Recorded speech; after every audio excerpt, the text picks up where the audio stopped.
So what is it you need to take up the mountain with you? That's our question for today. I'm Jeff. Welcome to my channel, 14ers for Beginners, where an ordinary guy like me wants to help ordinary folks such as yourselves get to the top of your first few 14ers. So I hope this is helpful. Hope this is inspirational. It helps to get you from wherever you're at to the top of that mountain with confidence and success. If this is helpful, please hit like, hit subscribe. That would really be helpful. If you have questions, please drop them in the comments below.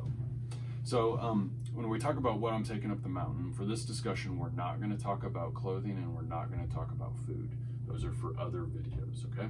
Another thing we're not going to give much time to is first aid kit. I've talked about that in the past. All of this is my first aid kit. It rides in the bottom of my bag. We're just setting that aside for right now. Another video, we talk about our kind of toilet kit. That's this right here. Again, those all go together and they ride in my bag, and we're just going to set those aside for right now as well.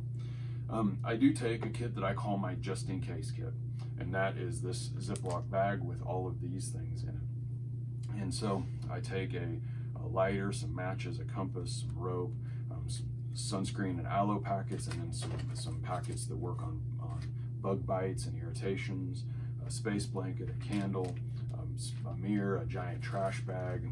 These are pieces of cloth, a couple of them that are pretty big for slings and those sort of things. All of these right in here, and these are my just in case kit. They kind of go along with these carabiners of different sizes. And the idea with this is I hope I never need any of this, but if something were to happen to me or someone else, I would at least have something that I could help or try to help with. And so that's kind of what this kit is. And again, this is not required.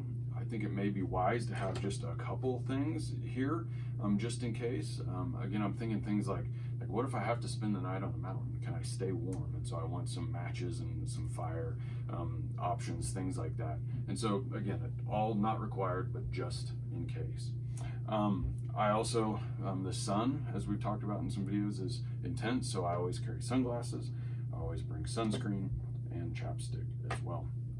I always carry a pocket knife, just because you never know, and so I always have that in my pocket.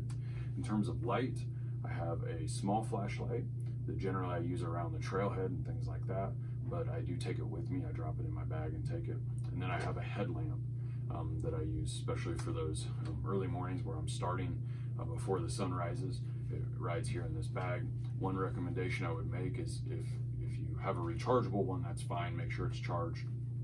If you use one that uses normal batteries, though, make sure you carry some extra batteries in the bottom of this pouch so that you can have them if needed. That's actually happened to me or other people several times where it wasn't as strong as we thought and we had to swap batteries.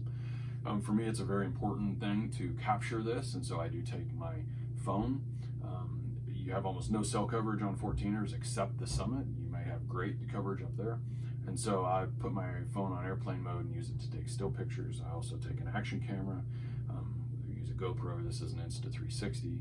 I have a selfie stick that I take, and then I take a couple extra batteries so I can capture this as well. Along with that, I take a summit sign. In these videos you've seen behind me, some of my summit signs where I slip those. I cut them out of cardboard, the right size to go in with my water pouch in my backpack, and I just write on it the mountain, where it is, the altitude, the date, those sort of things. So when you get to the top, you can hold it up, take pictures. You can have kind of your trophy or your thing you're using to document that you made it to the summit. And it's a good way to celebrate and make some good memories. So for me, that's an important element as well. Another thing I sat here is a climbing helmet.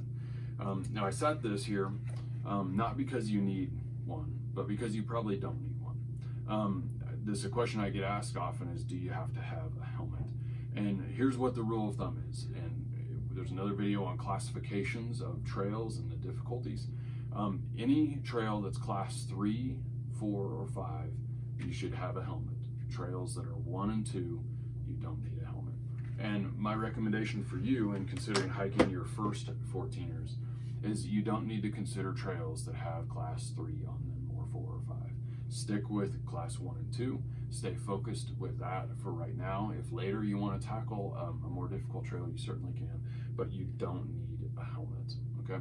And so that's just something you can set aside from the conversation at this point. I hope this is helpful. Again, if you have questions or anything like that, let me know in the comments. I'd love to respond and help you out. And I hope this gives you an idea what I take when I go climb a 14er. Hope you have a great day, and as usual, I hope I see you at the top.